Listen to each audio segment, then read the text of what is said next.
Hello guys, स्वागत है आपका मेरे चैनल पे। मैं हूं सूरज और आज हमारे चैनल से एक अपडेट है कि हमारा एक वीडियो है लूसीफर सीज़न 1 का पहला एपिसोड, जिस पर ऑलमोस्ट 200K प्लस व्यूज़ हो चुके हैं। यानी 2 लाख से भी ज़्यादा लोगों ने इस वीडियो को देख रखा है, जैसा कि आप अभी स्क्रीन पर देख सकते हो।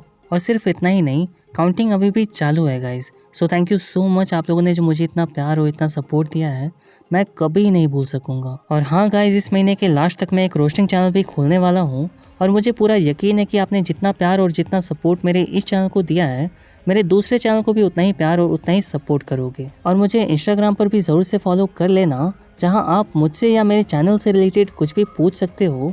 मैं सबको रिप्लाई करता हूँ, लिंक नीचे डिस्क्रिप्शन में है। तो आज मैं एक्सप्लेन करने वाला हूँ लूसीफर सीरीज़ के सीज़न 4 का एपिसोड नंबर 7।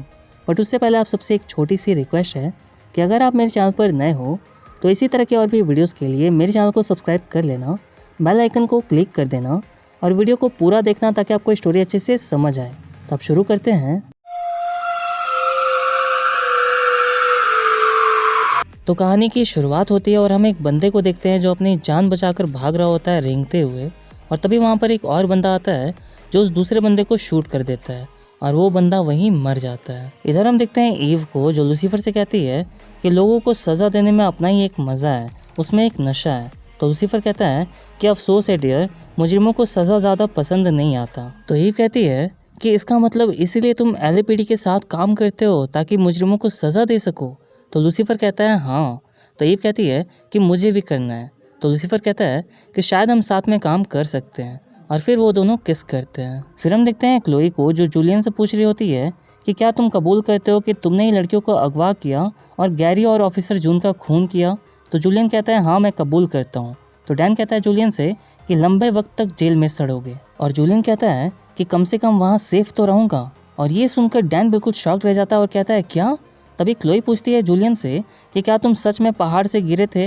और ये सुनकर जूलियन गुस्सा हो जाता है और कहता है हाँ मैं झूठ नहीं बोल रहा, मैं पहाड़ से ही गिरा था, मैं सच कह रहा हूँ। फिर डैन कहता है क्लोई से अकेले में कि ये सब कुछ तो पहले भी हो चुका है ना हमारे काफ़ी सारे सस्पेक्ट्स के साथ, ज़रा उसका डर देखो, मुझे लगता है कि ये सब कुछ लूसीफर ने किया है। और ये सुनकर क्लोई कहती है कि लूसीफर ऐसा कभी नहीं कर सकता, जब से शार्लेट की डेथ हुई है तब से तुम उस पर ही इल्ज़ाम लगाना शुरू कर दिए हो। और ये सुनकर डैन को बहुत बुरा लगता है और वो वहाँ से चला जाता है। फिर हम एक क्राइम सीन देखते हैं जहाँ एला क्लोई को बताती है कि कातिल ने इसके सर पर गोली मारी है और जब उसे इससे भी सुकून नहीं मिला तो उसने इसे ब्रिज से नीचे फेंक दिया। और तभी वहाँ पर लूसीफर आ जाता है ईव के साथ और लूसीफर क्लोई से कहता है कि आज से ईव भी हमारे साथ काम करेगी।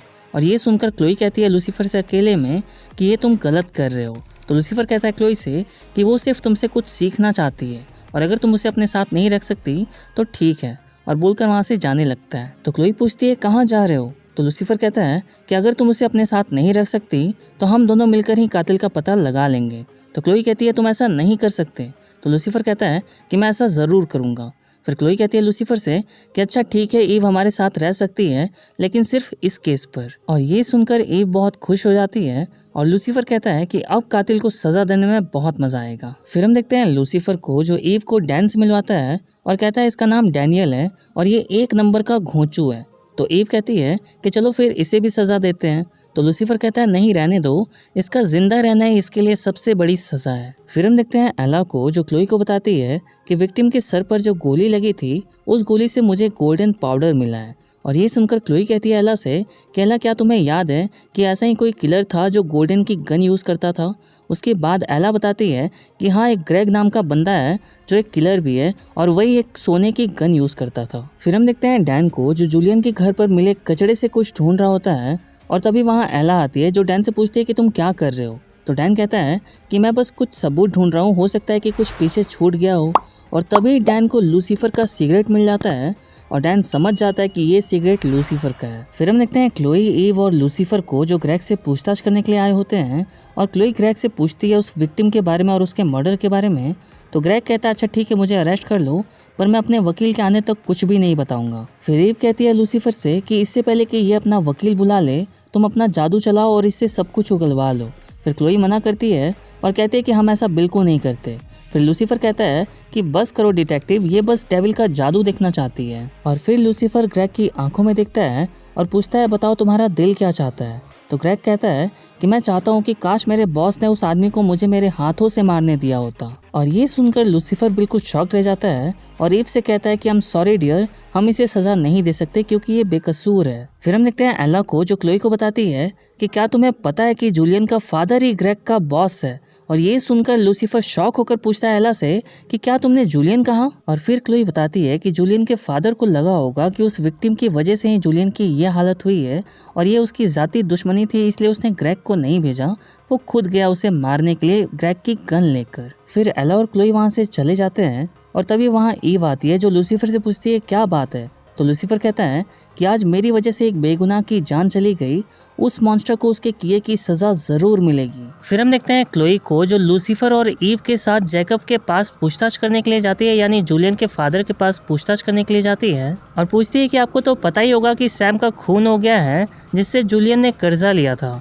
तो जैकब कहता है कि इससे मेरा क्या लेना देना। तो क्लोई कहती है कि सैम के रीढ़ की हड्डी भी वैसे ही तोड़ी गई है जैसे जूलियन की तोड़ी गई थी। और सिर्फ इतना ही नहीं, सैम को जिस गन से मारा गया है वो एक गोल्डन गन है और वो एक ग्रेग नाम के बंदे का है जो आपका ही आदमी है, क्योंकि उसके सारे खर्चे तो आपकी ही कंपनी उठाती है। तो जैकब कहता है कि मेरी कंपनी बहुत सारे लोगों के खर्चे उठाती है और वैसे भी मेरा बेटा जूलियन एक नालायक था और इसीलिए मैंने उसे जायदाद से बेदखल कर दिया। तो लूसीफर कहता है कि पर तुमने अपने बेटे पर हमेशा नजर रखी और उससे हमेशा बचाते आए, जब भी वो मुसीबत में पड़ता है तो अपने वकील और अपने लोगों को उसके बचाने के लिए भेज देते हो। पर तुम्हारा बेटा जूलियन कभी नहीं सुधरेगा, वो एक खूनी है और लड़कियों को अगवा करने वाला दरिंदा है और इसमें सारी की सारी गलती तुम्हारी है और तुम्हारे परवरिश की है। तो जैकब कहता है कि अगर तुम्हारे पास कोई सबूत नहीं है तो यहाँ से चले जाओ।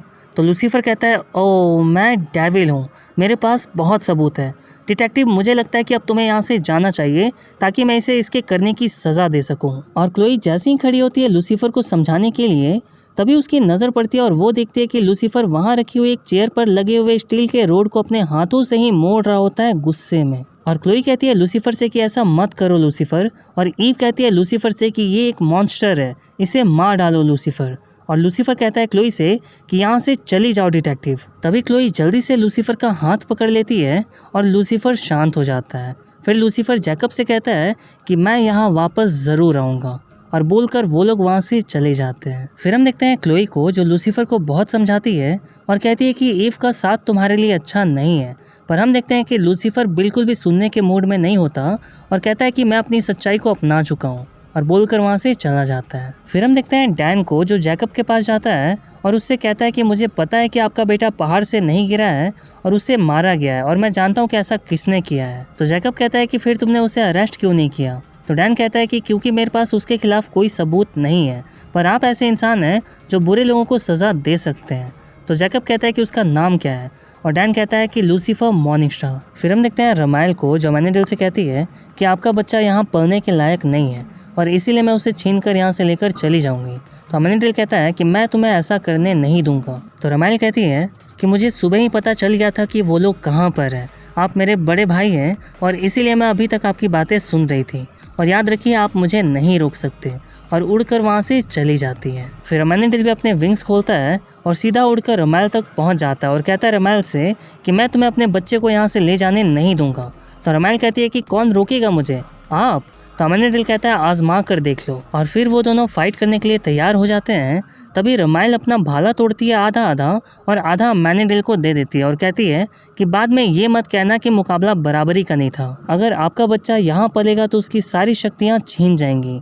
और फिर वो दोनों फाइट करना शुरू कर देते हैं और हम देखते हैं कि उन दोनों में एक बहुत ही बड़ा और खतरनाक फाइट होता है, पर अमेनिडल बहुत ही आसानी से रमाइल को हरा देता है और कहता है कि पृथ्वी ने मुझे कमज़ोर नहीं बनाया रमाइल, बल्कि और ताकतवर बनाया। और फिर वो रमाइल को उठाता है और रमाइल कहती है कि एक सच्चा योद्धा अपनी हार मान लेता है। और अमेनिडल पूछता है रमाइल से कि क्या अब तुम मेरे फैसले की कदर करोगी।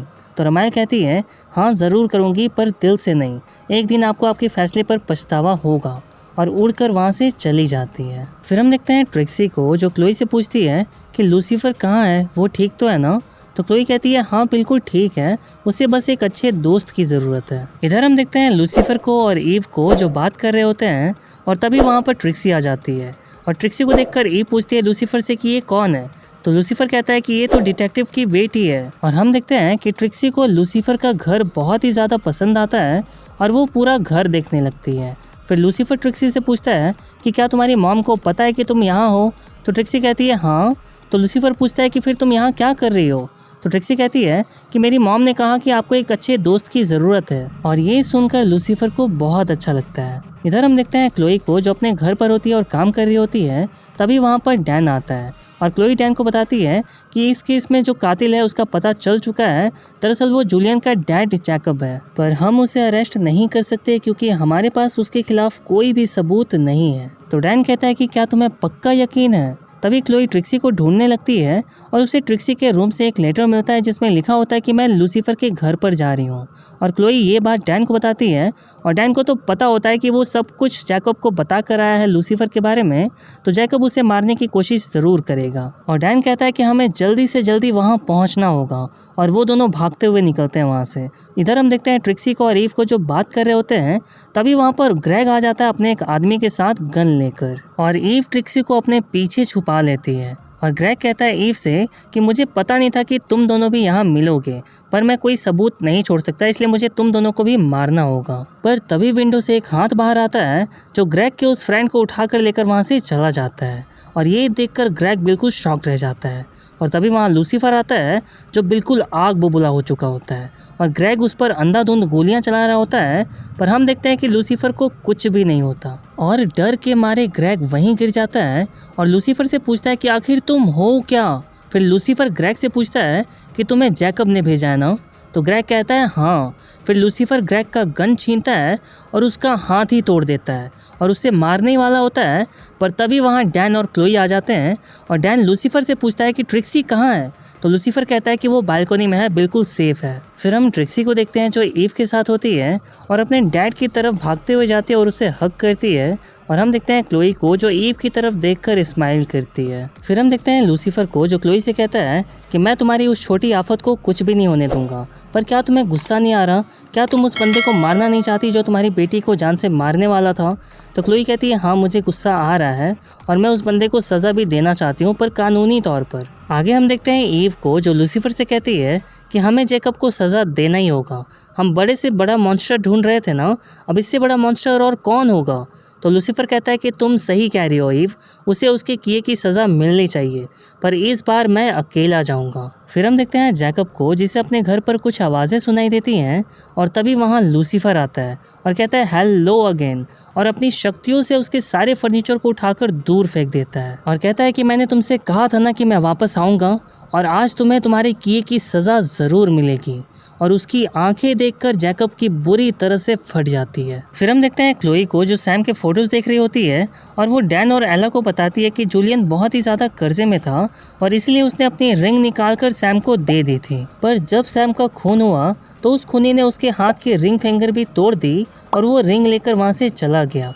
मैंने वैसा ही रिंग जैकब के पास भी देखा है, तो अब हमें बस एक फ़ोटो चाहिए, एक क्लू चाहिए कोई भी ऐसा जिसमें ये दिख सके कि सैम ने वो रिंग पहना हो और उसके बाद हम जैकब को अरेस्ट कर सकते हैं। और तभी क्लोई को सैम की वो फ़ोटो मिल जाती है जिसमें सैम ने वही रिंग पहनी होती है और इसके बाद ये लोग तैयार हो जाते हैं जैकब को अरेस्ट करने के लिए जाने के लिए।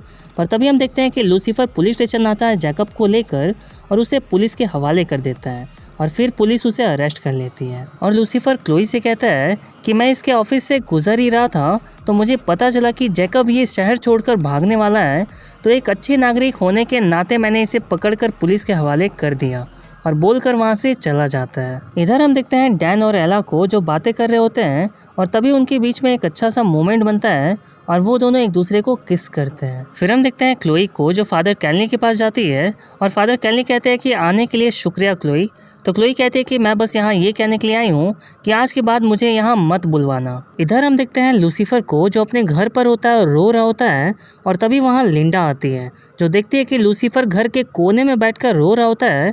तो लिंडा पूछती है कि क्या हुआ लूसीफर? तो लूसीफर कहता है कि जब से मेरा डेविल फेस वापस आया है तब से मैंने अपने विंग्स को देखा ही नहीं था। फिर लिंडा कहती है तो क्या हो गया? तो लूसीफर कहता है कि आज मैंने उन्हें देखा, वो अभी भी हैं। तो लिंडा कहती है ये तो अच्छी बात है ना। इधर हम देखते हैं फादर कैनली को जो क्लोई से कहता है कि मुझे लगा था कि वो भविष्यवाणी आपके बारे में है, पर अगर आप नहीं तो और कौन हो सकता है लूसीफर का पहला प्यार। और ये सुनकर क्लोई बिल्कुल शॉक्ड रह जाती है। इधर हम देखते हैं लूसीफर को, जो लिंडा से कहता है कि मैंने अपने विंग्स को देखा है, वो बहुत ही डरावने हैं। और इधर हम देखते हैं पादरी को, जो क्लोई से कहता है कि आप उसे जानती हैं ना, मैं बस इतना चाहता हूँ कि आप बस वो भविष्यवाणी सुन लो। फिर इधर हम देखते हैं लूसीफर को, जो लिंडा से कहता है कि मैंने इसीलिए जैकब को नहीं मारा ताकि मैं कोई मॉन्स्टर ना बन जाऊँ। मैं मॉन्स्टर नहीं बनना चाहता लिंडा, प्लीज़ मुझे बचा लो। तो लिंडा कहती है कि आखिर बात क्या है। और फिर इधर हम देखते हैं पादरी को, जो क्लोई को भविष्यवाणी बता रहा होता है और कहता है कि डेविल को जब उसका पहला प्यार मिलेगा तो सर्वनाश होगा। और इधर हम देखते हैं लूसीफर को, जिसके विंग्स बिल्कुल डेविल की तरह हो चुके होते हैं। और ये देखकर लिंडा बिल्कुल शॉक्ड रह जाती है और बहुत ही घबरा जाती है। और ये एपिसोड क्लोई के माइंड में आए हुए कन्फ्यूज़न के साथ ख़त्म हो जाता है गाइज़। तो बस गाइज़, अब आज के लिए इतना ही। और मैं आप सबको बताना चाहता हूँ कि मेरी तबीयत थोड़ी ठीक नहीं थी, इसलिए मैं वीडियो अपलोड नहीं कर पा रहा था। सो आई होप कि आप लोग समझ सकते हो। और वीडियो अच्छी लगी हो तो लाइक शेयर ज़रूर कर देना। मुझे इंस्टाग्राम पे ज़रूर से फॉलो कर लेना, लिंक नीचे डिस्क्रिप्शन में है। तो मिलता हूँ आपसे अगली वीडियो में, तब तक के लिए बाय बाय।